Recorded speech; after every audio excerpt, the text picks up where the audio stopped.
Kere yaslamayalım. Ses kontrol.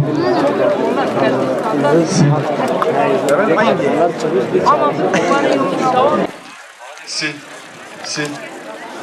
Sil. Al.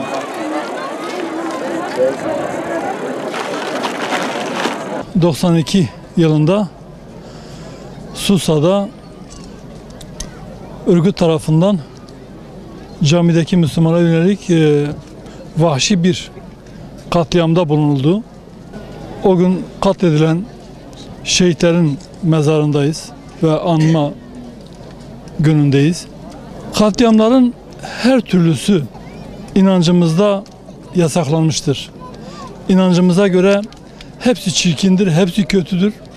Ama belki katliamlar içerisinde sivil halka yönelik, inançlı insana yönelik katliamların en kötüsü, en çirkini, en vahşisi camide ibadet ederken insanlara, Müslümanlara yönelik yapılan saldırılardır, katliam girişimleridir.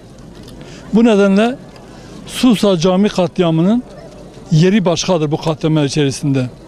Apayrı bir yeri vardır, apayrı bir önemi vardır ve tarih durdukça Susa'daki bu cami katliamı anılacaktır. Ve örgütün de alnında kara bir leke olarak yerini muhafaza edecektir. Bugün İslam coğrafyasının farklı yerlerinde yine katliam girişimleri var. Katliamlar var. Siviller öldürülüyor, katlediliyor. Camilerine saldırılar var.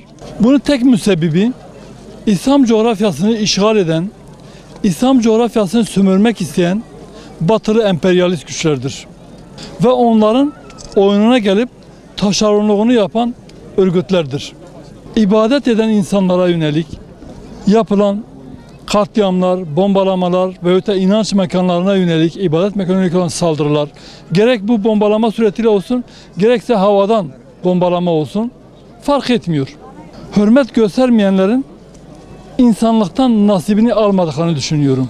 Rabbim bizim coğrafyamıza fitne ve fesadı koyup Müslümanı Müslümana düşman eden, Kürdü Türk'e, Türk'ü Kürt'e düşman eden veyahut da farklı inanç, Şii'yi Sünni'ye, Sünni'yi Şii'ye düşman eden batılı emperyalist güçlerin bu fitne ve fesadını bozsun. Müslümanlar ümmet şuurunu, ümmet bilincini her daim muhafaza etmelidir.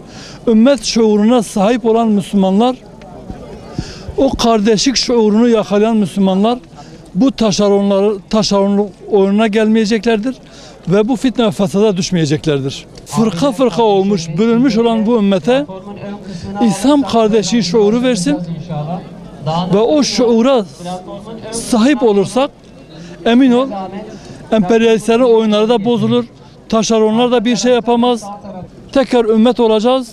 İnşallah ben ümit varım bu konuda.